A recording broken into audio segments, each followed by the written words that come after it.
but it's okay. We're going to live. We're going to live. We're not dying.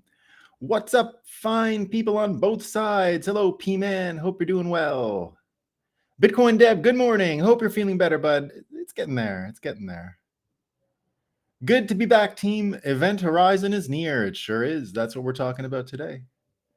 Good morning, Tom. Good morning, Christine. Thanks for the Twitter message. Christine was worried that I got the Tucker Carlson treatment, but didn't have Putin's KGB to thwart the attack. Good morning, Bitcoiners. Hope you're feeling great, Nolan. Any fever dreams? Yeah, I did actually. Not a good one though. Nothing like nothing fun like space drops. By the way, dang, I forgot to put it in. Don't forget my promo code, everyone, for Bitcoin 2024 in Nashville. Space Drop. That's my promo code. Space Drop. It is not an airdrop. Those are different. Airdrops, not space drops. Distinct altogether. Not even close. Good morning, all. More freedom with Bitcoin, David says. Sean recommends. Good morning. Only day I can be here this week, and it is a good one. Sean, it is going to be a great one. It is going to be a great one. The shows are really getting, everything's coming together, right? Everything's coming together.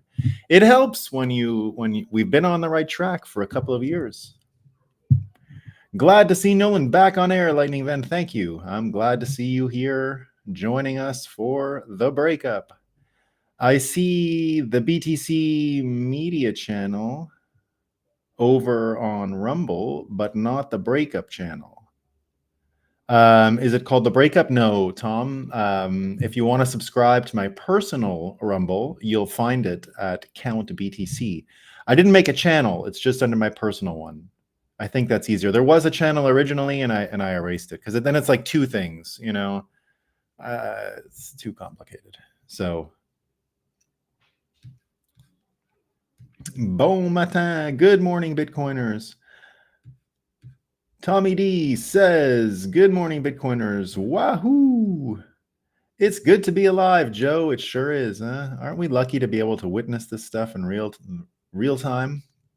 Good morning. Be healthy, brother Nolan. Thank you. Thank you, John. I appreciate it. Good morning. Hope you're feeling better. Wisteria, I'm doing great. Greetings and salutations, Richard. Good morning, Mugatu. We love Mugatu. You dreamed about you bought Doge.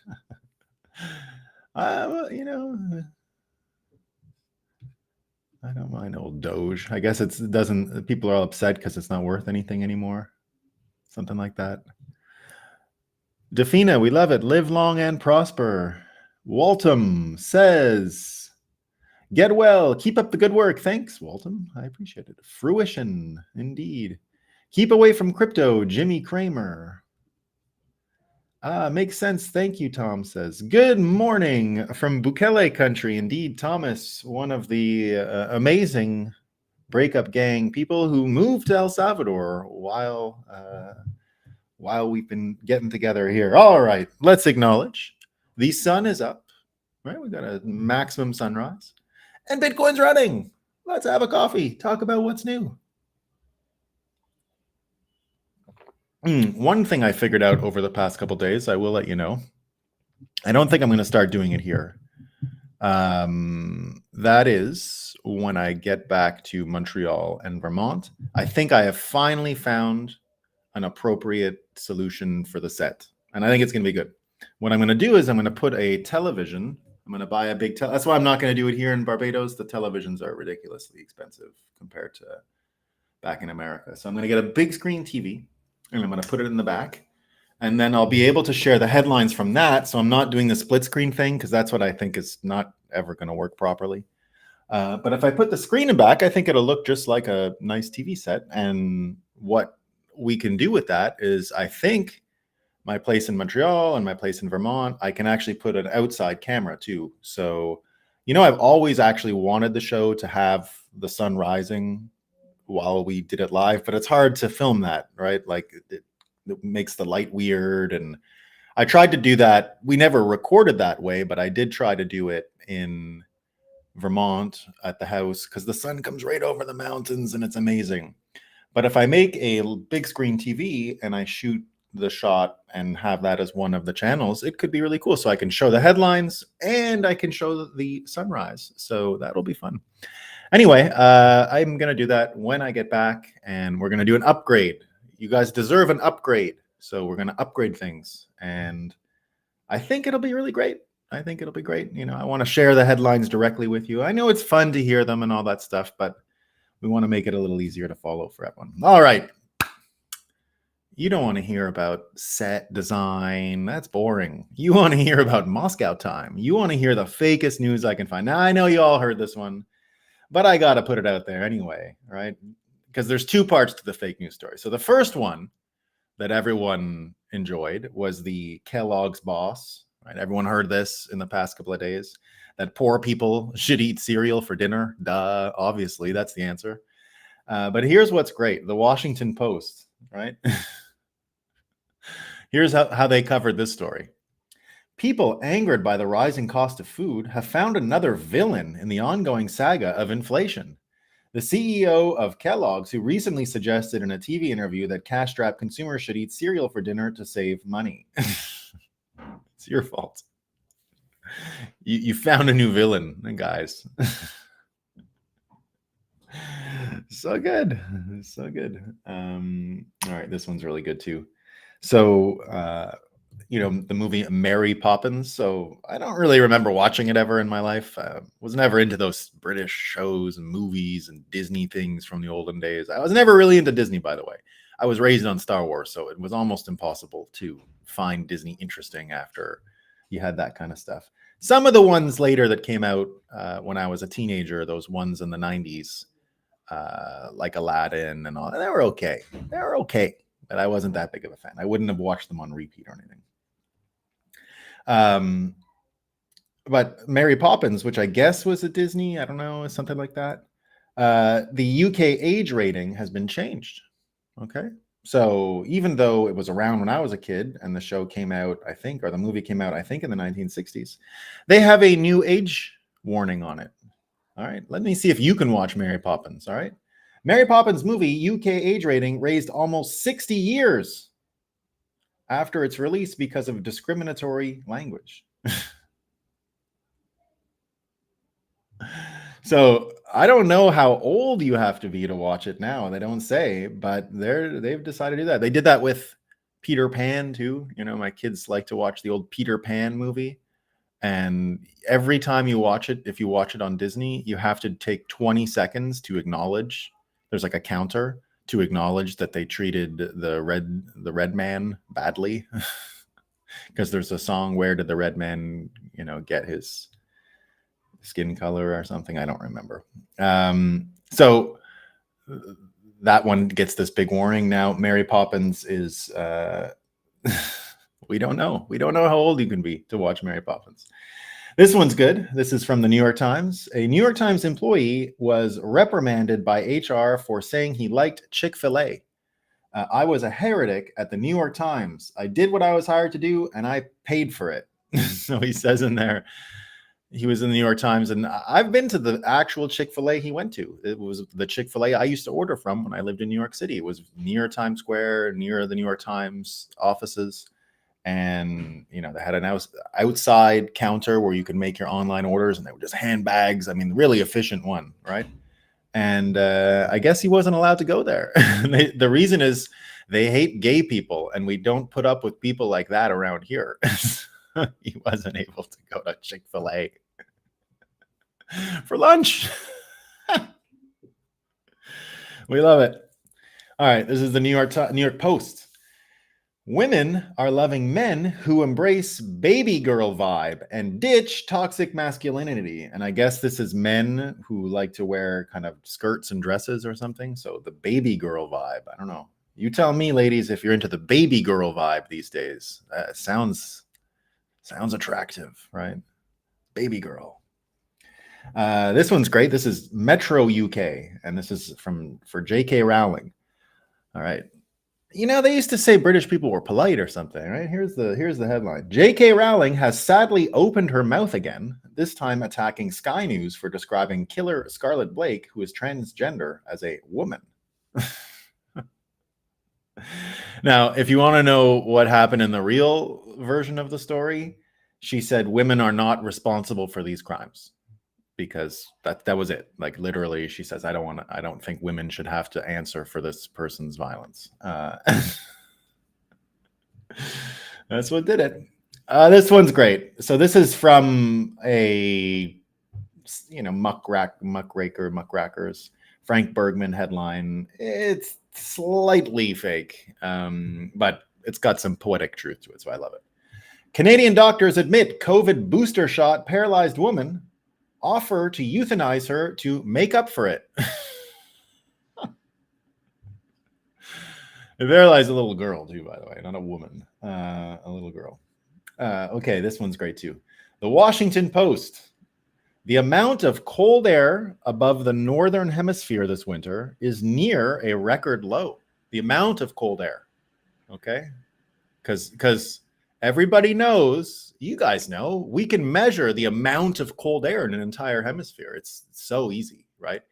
Everything you know about the competency of people, about, let's just be honest. How easy would it be to take millions of climate sensors and they all behave perfectly before and after to measure the change, right? It's obvious. It's so simple. Would we ever be able to get this wrong? The amount of cold air above the northern hemisphere this winter is near a record low, an unambiguous signal of the planet's warming climate, according to new analysis of 76 years of temperature data from about a mile above the ground. So not only did they believe they have 76 years of temperature data, they have 76 years of temperature data a mile above the ground. So 76 years ago, they were going around with sensors in the air and they knew how much cold air there was. And then now all that data was reliable 76 years ago. When is that? That's like 1948, right? 1948 or something, 1947. So 1947, it was just after the war. A bunch of ships, I guess, went up into the northern hemisphere and they took accurate data about the northern hemisphere's temperature a mile above the ground. And now, 76 years later, we know that this is the worst year, this one, because we've done it every year. We've done it every year. Of course we have. We send ships every year a mile up, and then we measure all of the air temperature a mile above the ground. For sure. Didn't you know? We do that all the time. In every part of the northern hemisphere, too. Every square mile. We do it in every square mile, okay? Every piece of Nunavut, of Yukon, of Greenland, they went a mile above the surface and got accurate temperatures. Accurate. So accurate that we know 76 years later, this is the worst. That checks with my view of the competency of bureaucracies and scientists. It's exactly correct. It's exactly correct. This one's good too. This is on inflation from the Washington Post. Ready? Many Americans focus on how much prices are up since 2020, but not in the past year.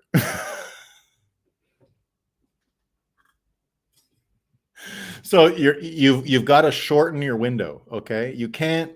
You're an idiot if you're measuring inflation from 2020. That's dumb. You're supposed to only measure it from more recently. Come on. Don't you know? Don't you know? Oh, this one's great. So you got to read the two. You got to read the two here. So one from 2019, okay? In 2019, we have the following headline. Venezuela's soaring murder rate has plunged the nation into a public health crisis, right? So that's 2019.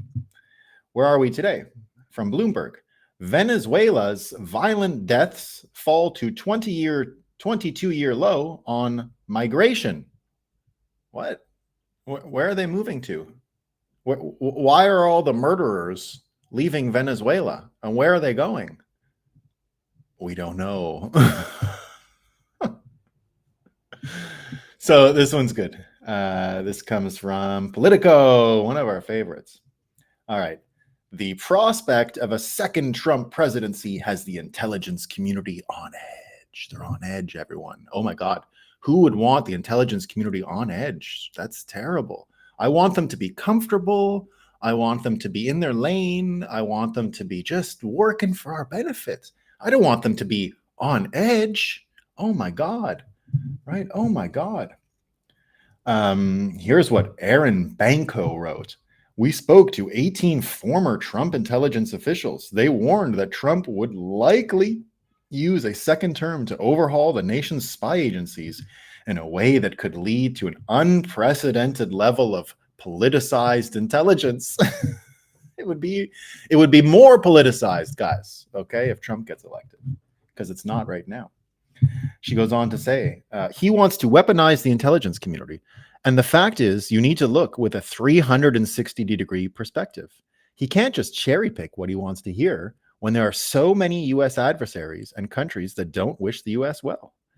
Trump, who already tried to revamp intelligence agencies in his first term, is likely to re-up those plans and push even harder to replace people perceived as hostile to his political agenda with inexperienced loyalists.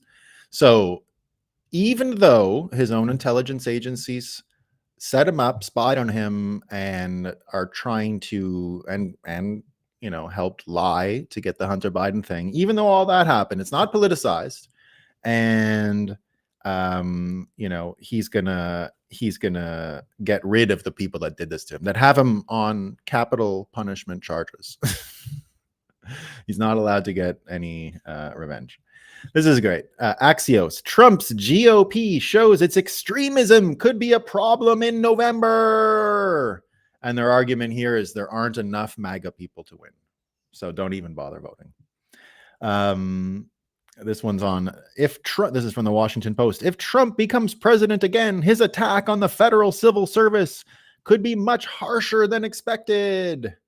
The civil service has got worry. They're not going to be comfortable. They're going to be on edge, just like the intelligence services. Oh, no. Oh, so the Trump immunity case has been taken up by the Supreme Court yesterday. And Rachel Maddow had a bit of problem with it. So she goes on MSNBC and she says, the Supreme Court's decision to hear the Trump immunity argument is BS, she adds. For you to say that there is something that the court needs to decide because it's something that's unclear in the law is just flagrant bullpucky. It's bullpucky. What's bullpucky?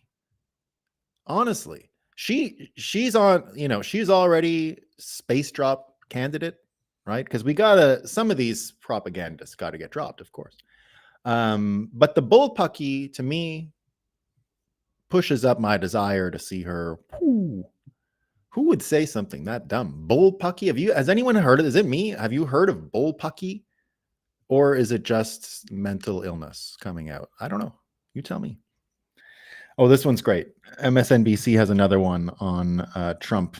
Now, listen to the words here because they're perfect, right? This one gets no explanation, no context, nothing. I'm just going to give it to you the way they wrote it. Wow, it's chilling. Nicole Wallace reacts to NBC News correspondent Vaughn Hilliard's reporting on Trump voters echoing rhetoric on Putin, Russia, Ukraine, democracy, and autocracy. Trump voters are echoing rhetoric, everyone. They're echoing rhetoric. So good. Another one. This is, again, that same one on MAGA extremism from Axios. I have a little more to it. If America were dominated by old, white, election-denying Christians who didn't go to college, Trump would win the general election in a landslide. Why it matters? It's not.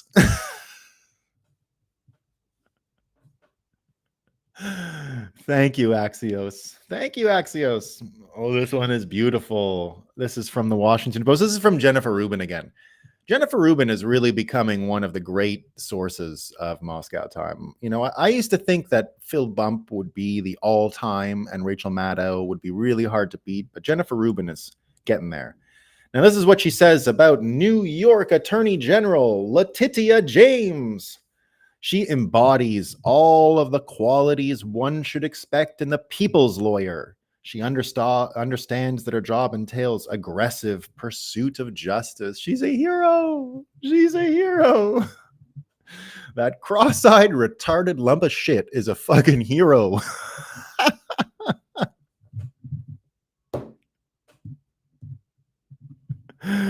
Oh God, this one's good too. The Washington Post, they got Cassidy Hutchinson back. Remember Cassidy Hutchinson?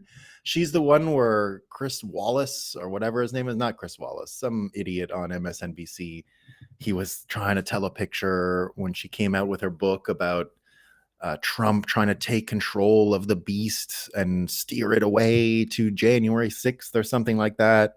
And she was never even in the room, never even around. She wrote a book, clearly Operation Mockingbird. She got the press tour. No one bought the book because she's an idiot. But now they're going to keep trying to push her. And so the Washington Post, they renounced Trump.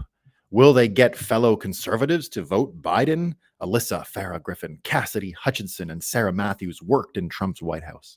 Now they're trying to keep him from getting back in.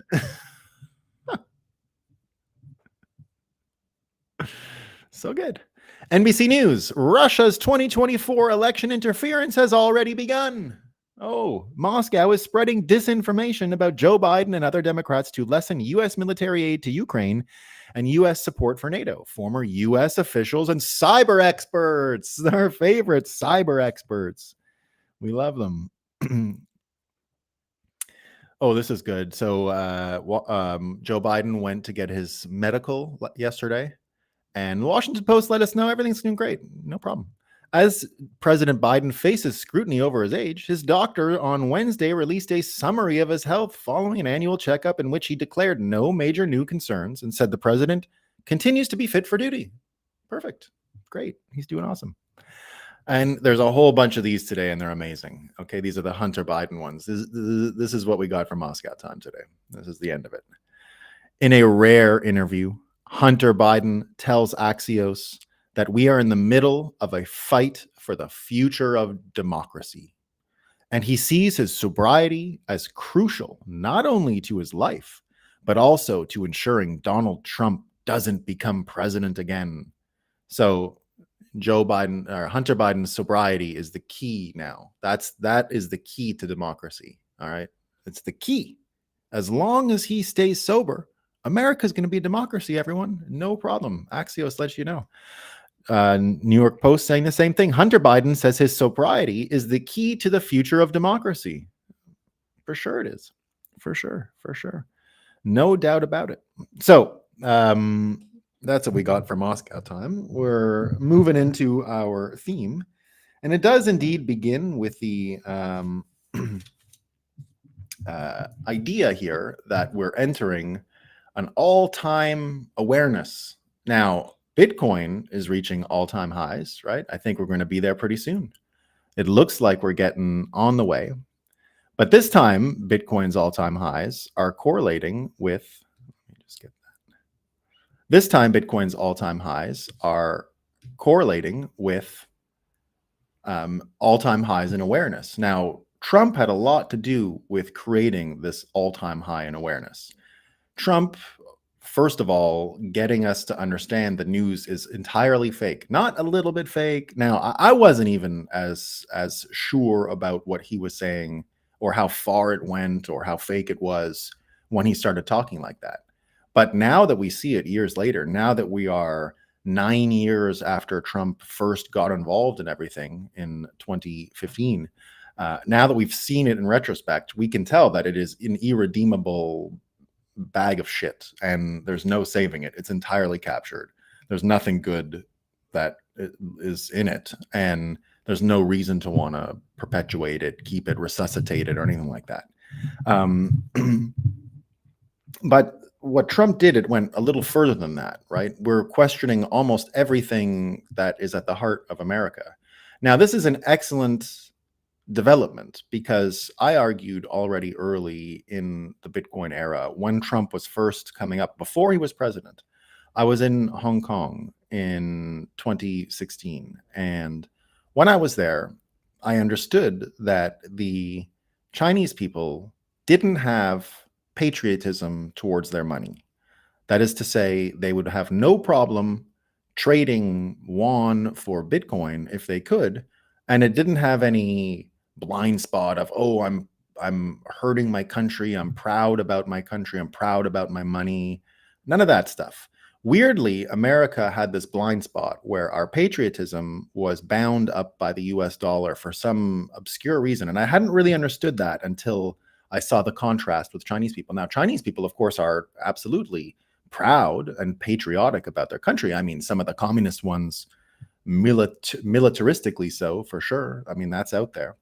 But most Chinese, there's 1.3 billion, right? Love their history, and they have a great history. So there's plenty of reason to be patriotic and to love their country and to love the potential for what China can be. There's no reasons why you would. SW says, after thousands of years of abuse, the Chinese only care about self-preservation, I guess. Yeah. Yes. Yeah, that's I would agree with that statement.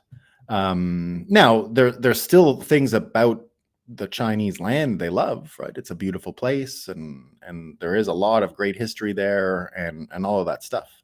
But I noticed that American patriotism was actually a limiting factor for hyper-Bitcoinization. That America and its faith and love for its institutions was going to be a problem for Bitcoin. It was going to be a problem for the separation of money and state.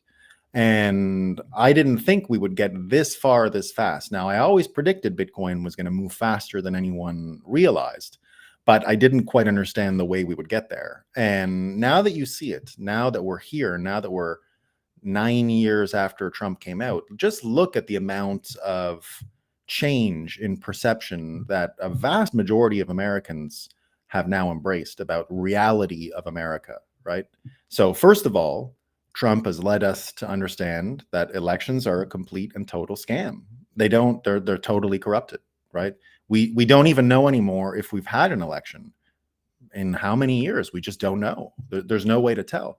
Now, Bitcoiners continue to have probably the best view of this, because we can talk about this in terms of systems. We can talk about this in terms of the trade-offs we see in Bitcoin. Of course, I've mentioned many, many times that the engineering trade-offs that even go into our investment preference for Bitcoin versus shitcoins is because Bitcoin optimized for credibility over convenience, right? There's always a trade-off, and I've mentioned it many times, and that's the only way I talk about the election corruption in 2020, is that the system that was chosen for the elections in 2020 was guaranteed to break or be corrupted because there was no way to tell. You couldn't get caught.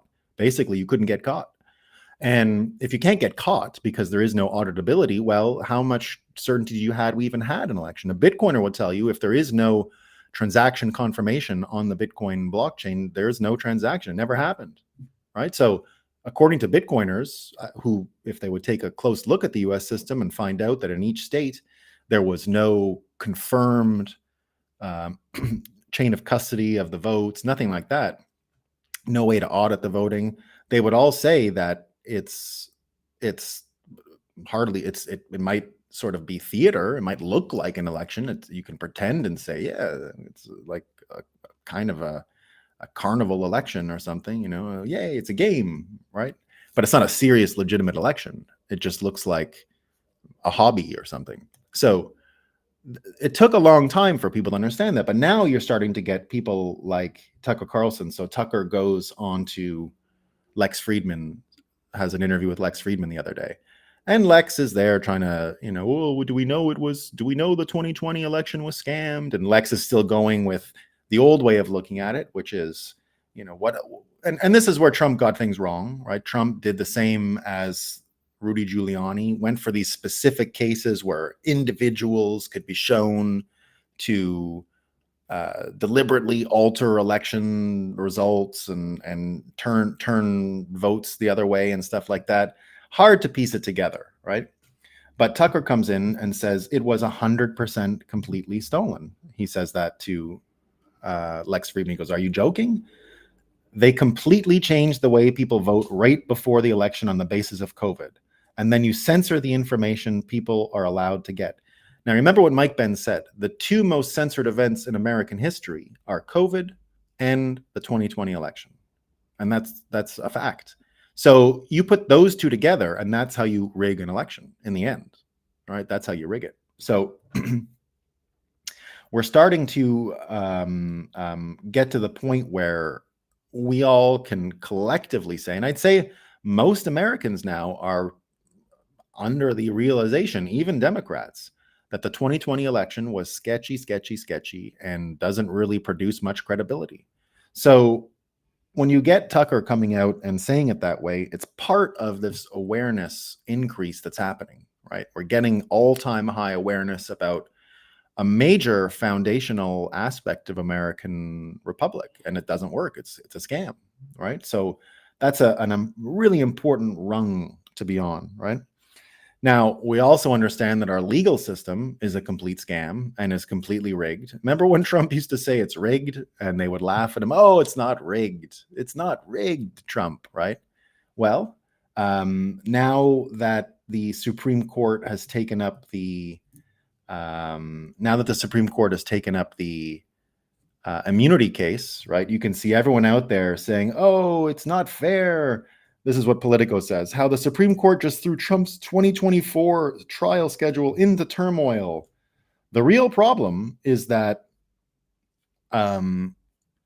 it messes up with their ability to put Trump in jail before the election, so it doesn't look like that's going to work anymore. So and Jonathan Turley writing the same thing. The order setting argument on immunity for April 22nd is a blow to Smith on the calendar. Rather than granting a stay, it has constructively created such a stay by scheduling the argument. Keep in mind, even if Smith prevails, pretrial work must wait for the return of the mandate. Even if the court issues a decision before June in favor of the government, the trial court must hash out discovery and other motions. That would push the trial closer to the November election in tension with existing DOJ policies. So it looks like that one just got stripped from them, right? So we'll see if that's the case. But again, put the Letitia James, Fannie, right? Put these cases up there as well. And right away, you can tell that the system is completely rigged, right? They've arrested a political opponent 4 times on pretty bullshit charges. Letitia James thing is dumb.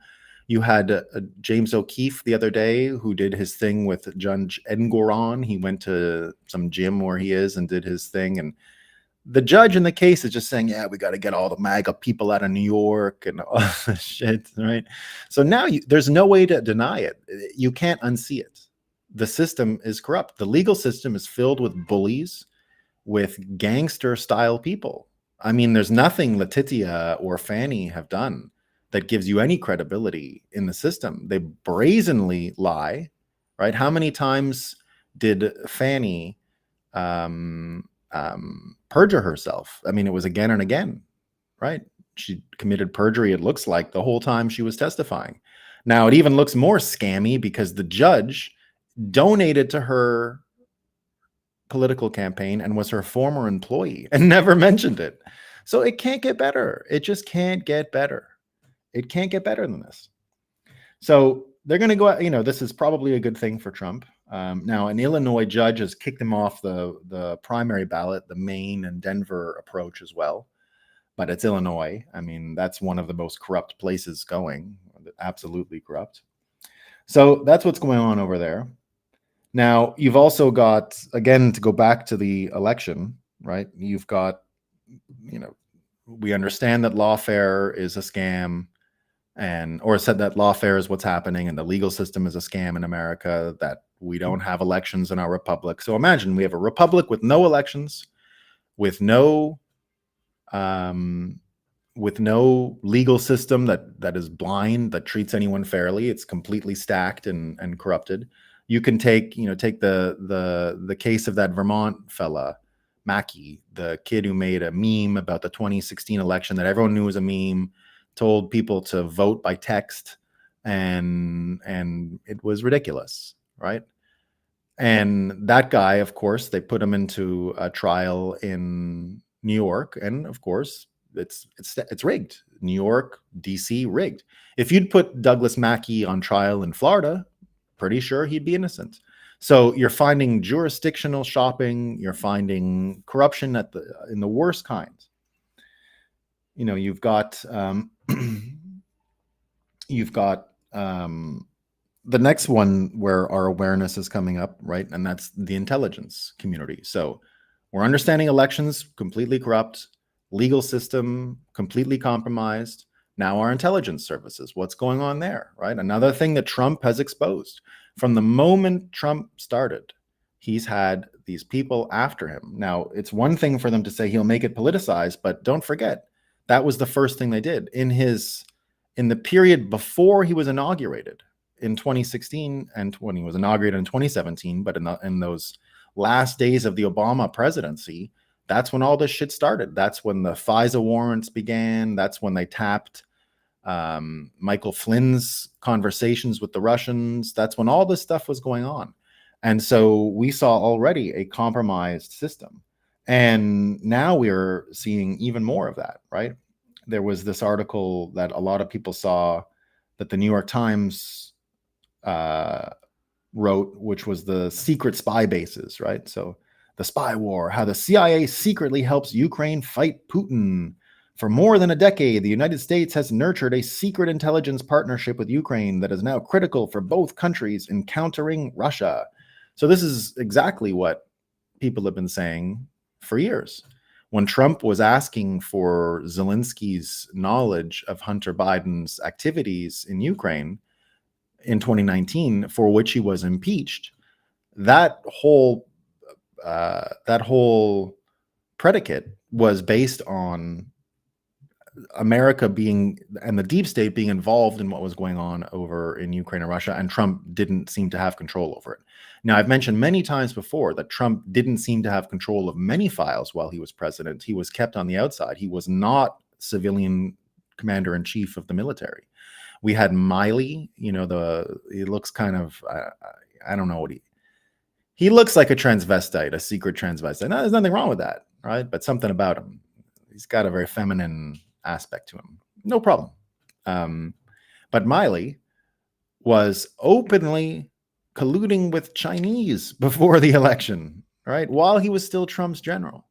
So now people are saying this article is probably a pre-divorce situation. Matt Taibbi says CIA Ukraine exchange pre-divorce propaganda, saying that basically we're going to have to get out of this because it's not where, the money is probably not going to come. Here's what everyone's saying about it. So you've got System Update saying the New York Times just published a leak from the CIA on their decade-long secret intelligence partnership with Ukraine, framing the relationship as critical for countering Russia. You'll notice that no New York Times reporters are being arrested or put on trial for the supposedly sensitive disclosure, because U.S. power centers wanted this information to be public, with our vital anti-Putin intelligence partnership serving as yet one more reason the war in Ukraine must continue to siphon off billions of U.S. taxpayer dollars. These reporters are frauds, and this article is war propaganda. Glenn Greenwald goes on, the New York Times just supposedly revealed one of the U.S. government's most sensitive secrets, that the CIA has for a decade maintained spying bases on the Russian border in Ukraine. Why is nobody calling for the prosecution of the New York Times or the leakers? The answer is obvious. And then you also get Mike Benz, who had a lot of good things to say about it, right? And he says, the CIA invited the New York Times in. They specifically say that the New York Times article, that many of the New York Times 200-some interviews were done inside the physical building of one of the 12 secret CIA bases in eastern Ukraine, which means this wasn't a scoop. It was an invitation and base tour from the CIA inviting them in for the express purpose of getting that piece published. This is a dirty trick by our Central Intelligence Agency to use the New York Times as its own personal mouthpiece to protect its own personal piggy bank. This is the selective leaking of intelligence just to get short-term funding. The key paragraph in the New York Times piece gives away the game that the bases are all praying for more funding. The whole article is about how important these CIA bases have become and what a catastrophe will befall them if House Republican Speaker Mike Johnson vetoes the hotly contested new Ukraine funding bill. The New York Times article reveals those CIA bases are not just defensive, they are offensive, scouting of targets to hit with Russia within Russia proper. That's not defending Americans or even Ukrainians. Long-range missiles are for killing Russians. Beyond such offensive operations not being mission critical, they're provocation of war. And they were set up years before 2022. Mike Benz goes on to say as well, this is the CIA picking winners and losers in the US media. Media can't just walk into a top secret clandestine military base in Ukraine without getting invited in. CIA didn't grant access to all the media for that. They handpicked the New York Times. And he says again, the CIA invited the New York Times into top secret bases so the New York Times could write a fawning puff piece on how important the bases are and threaten Speaker Mike Johnson as akin to a traitor endangering national security by crippling the CIA if they don't get Ukraine cash in this bill. So the point is here, we get it, right? They're, again, not on our side. They're as corrupt as you can imagine and don't listen to the president and are not planning on listening to the future president. And again, explain why Joe Biden is the current president. He's probably the most controllable by them. So they're able to actually control the president's office, which they couldn't do under Trump, right? So Trump was a threat still. There were things he could do. Now, they countered that threat with impeachment and with all kinds of leaks and the fake Russia collusion hoax. How many Russian hoaxes are there? How many can we have, right? Now, we find out today as well that the British are in there shooting Russia. So Russia has said, if this continues, we're going to bomb you guys. We can hit America and we're going to do it. Now, I mean, should we be surprised? Should we be surprised, right? I don't think so. I think it makes sense. So the point is, our awareness about the sanctity of elections, of the media, and now our intelligence services are all shot. Those will never come back. They're irredeemable now. Irredeemable for half the US population. Never coming back. This was not even close to the case in 2015. Most Americans still thought, well, you know, if Trump wins, he'll get them under control. That's what I believed, right? I believed the media would eventually soften towards Trump. This is what I had wrong. You know, when Trump first won, I just thought we were going to have a party for years. It would be hilarious and we are going to have a great time. It wasn't until they started, I didn't even worry about Trump collusion at first. It was boring. But once the fake news and the psyop started, especially with Charlottesville, did I start to get confused about what was actually happening. And it took me quite a while to get my bearings about what was going on here. And the conclusion was the intelligence services and the media are 100% completely compromised.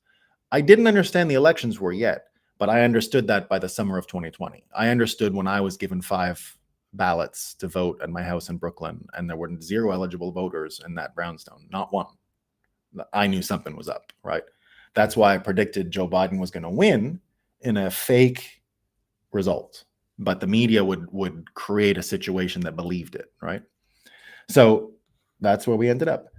But now the expert piece as well is another thing that's falling apart, right? So it's not just the media, it's not just elections, it's not just intelligence services, it's the whole information laundering scheme of these experts, right? Just like we heard at the start in our fake news when I mentioned that the prospect of a second Trump presidency has the intelligence community on edge. Remember, former officials, and what do they say in the other headline? It was former officials say he could be more radical. And there was another expert one here. I want to find that one. Anyway, you know, experts, online experts, digital experts, and all these people.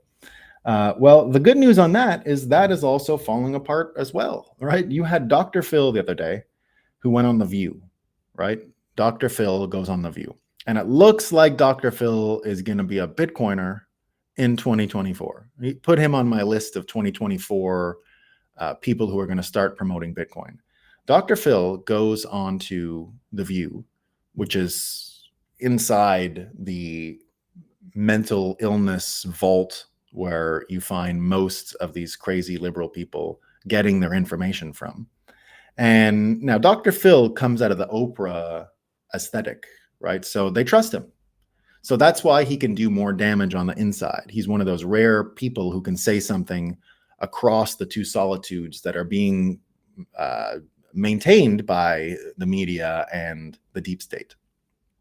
So he comes out and says that the damage of COVID lockdowns for children is unambiguously obvious, and you can measure it, and it's not an opinion, it's a fact. And they're kind of shocked by this, right? So what about what all the experts said? Well, now you got Dr. Phil, who looks like he's getting engaged. And, you know, it's, remember that scene in the Marvel's movie Infinity War, when Thor sort of comes at the end of the movie and bring me Thanos, and everyone's like, you're screwed now, right? Well, if Dr. Phil gets engaged with Trump and Bitcoin and these kinds of things, you're screwed. This is a very persuasive person, very persuasive. And he can, I think, have a huge role to play if he decides, and it looks like he's deciding to. So he went on that venue and just punched them all in the face. He was on Joe Rogan the other day, punching everybody in the face. So Dr. Phil looks like he's getting engaged and joining the fight.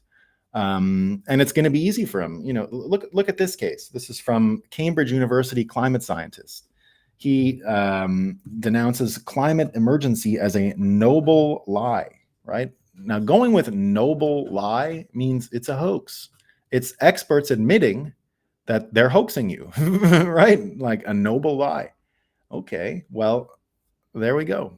So the experts and all of this stuff is, I think, going to not be the pivot point. I think most of us understand that, right? Most of us after COVID realized experts, they don't know what the hell they're talking about. They're all corrupt. They're all dumb. The system is broken. You're not able to follow incentives. None of these people are scientists. They're all lobbyists of some sort or another, using science as camouflage.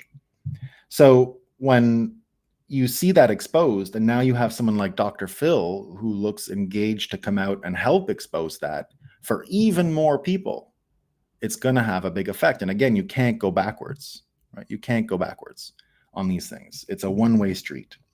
So that's what's happening. Now, you've also got the question I mentioned earlier of Biden's health, right? And what that does for our understanding of anyone who's going to promote it, like like the Washington Post did in that fake news story. So that's a big part of it too. I had all these, I forgot these ones. I had all these headlines. So the journalist they let in to that Ukraine story, want to hear all the headlines he did on Russia collusion? This is the same guy, and we're supposed to take him seriously. Look at how bad these people are, right? So I'm reverting back to that story just because it was so good. I'll continue on with the last bit of this in a second.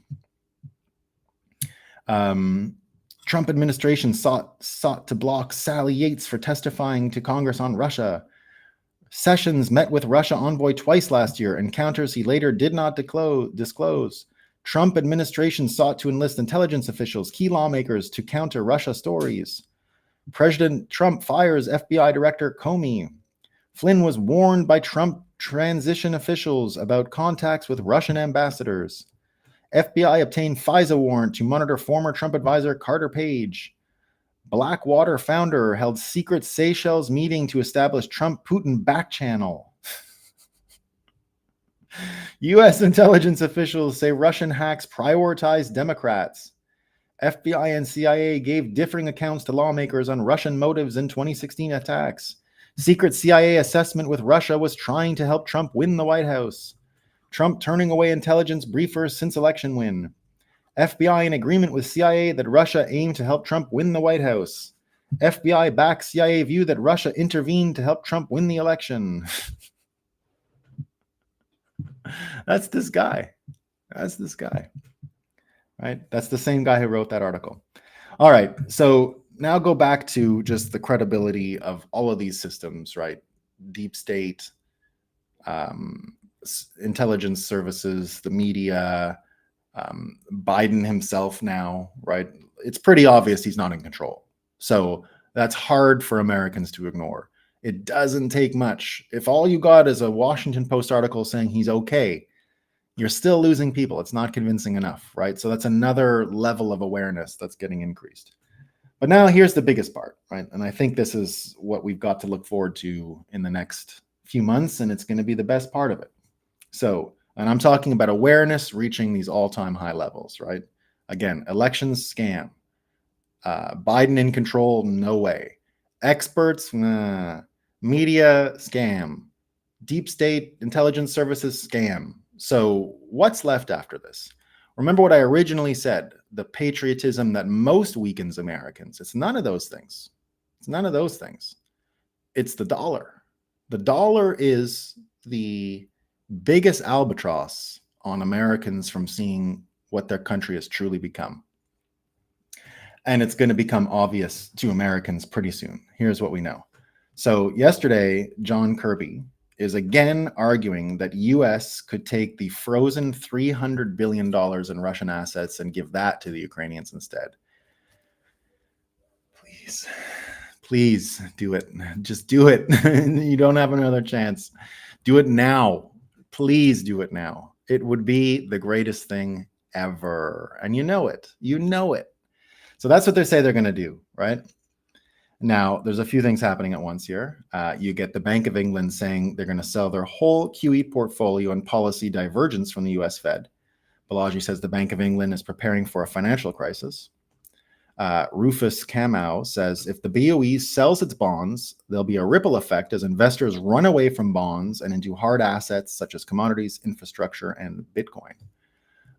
So maybe. But at the same time, you've also got Russia saying they plan to offer BRICS to development financial system independent of politics. They're going to use an independent settlement payment system based on new principles, first and foremost digital and blockchain principles. Maybe. We'll see, right? Balaji says, I don't love the fact that Russia is moving on its financial system, on-chain first.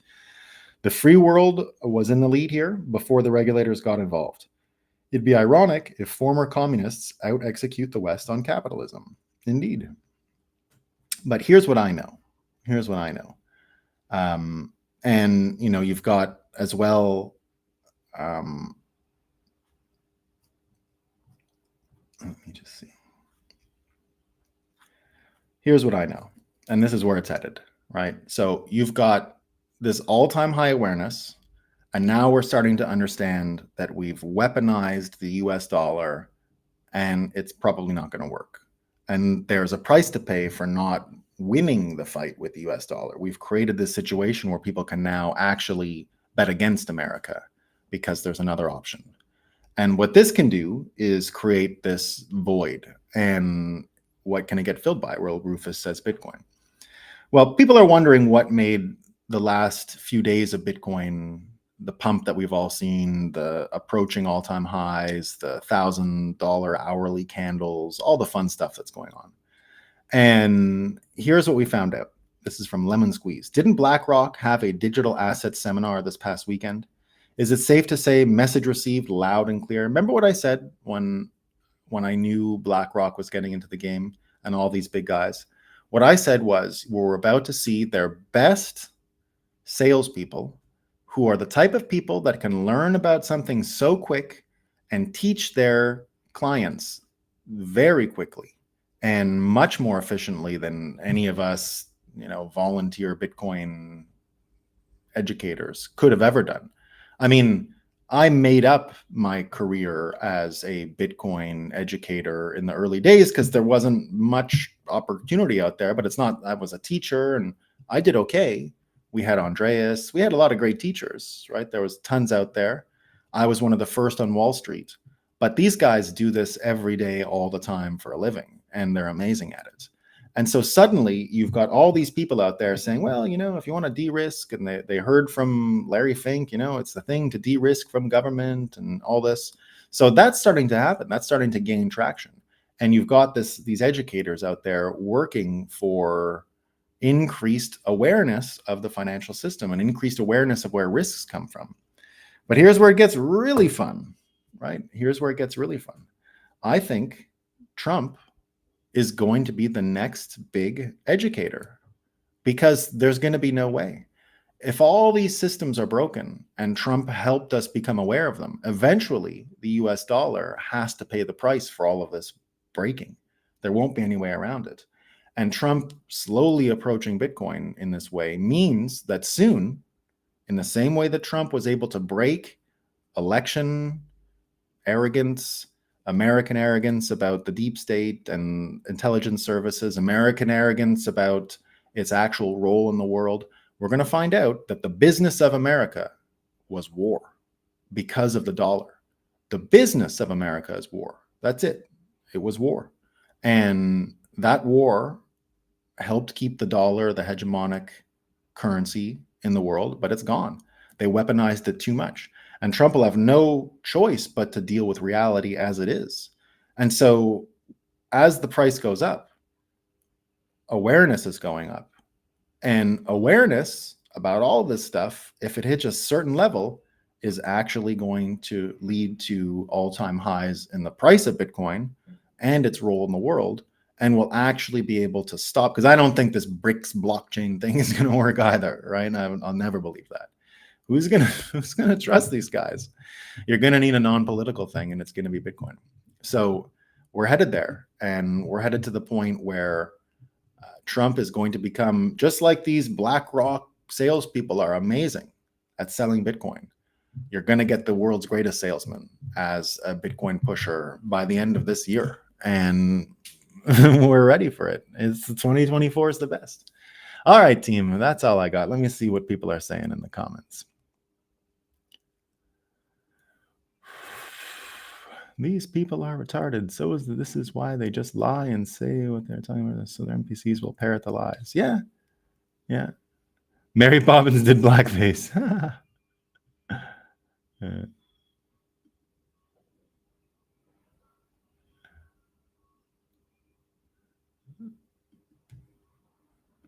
Yeah, his ice cream addiction is helping his brain. That's what people say. That is the actual thing dementia people use, is ice cream. It calms them down. It gets the anger away, right? For real. The judge was creepy in that video. He's creepy all the time, though. I love that all these enemies are just the creepiest, worst people, like Fanny and Letitia. It's just the best. All right, let me get some Rumble up and see what the Rumblers are saying. Let's see what folks on Rumble are saying.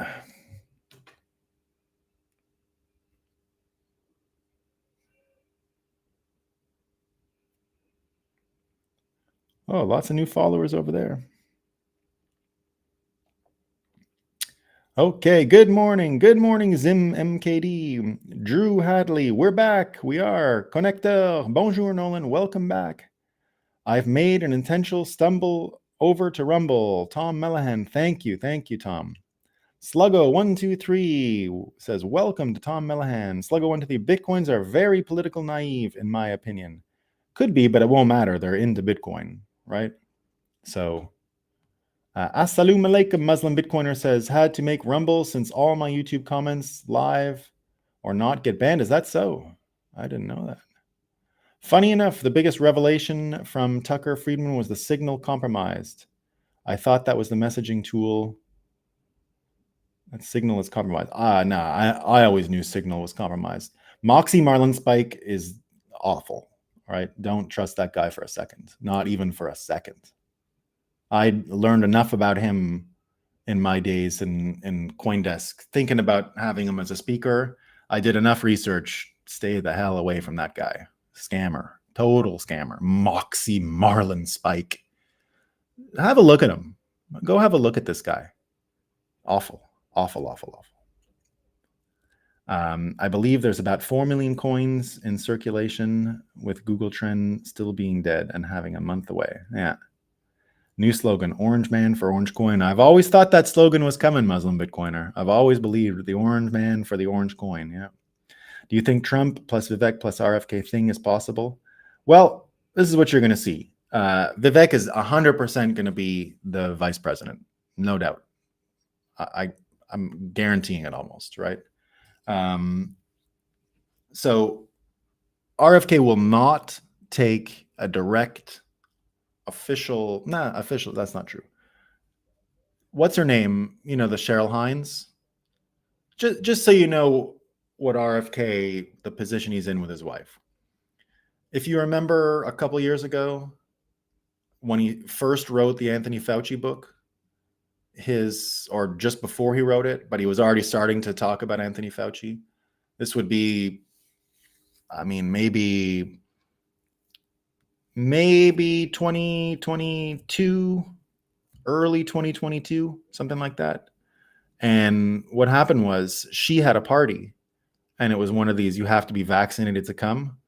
And so everyone asked RFK, like, what you go on about the vaccines, but your wife just threw a party and everyone had to be vaccinated. And he's like, well, you know, it's my wife. It's her party. What am I supposed to say? So I still think, you know, it's his wife, and she hates Trump. So I get it. I understand why some people can never deal with him. So I don't know if he can actually just join the administration. They were joking the other day that it was impossible. So, but what I do think RFK is going to get is a special mandate to destroy different corrupt organizations. I think he'll become, if not the attorney general, because maybe that would be too close for his wife, he'll have some kind of special power on a specific file that would be like an attorney general for that specific file. And that could be deep state corruption or something like that, or corporate capture. You know, one of his things is that our government institutions have been captured by corporations. So I think along with Vivek is going to be in charge of the downsizing of government in general.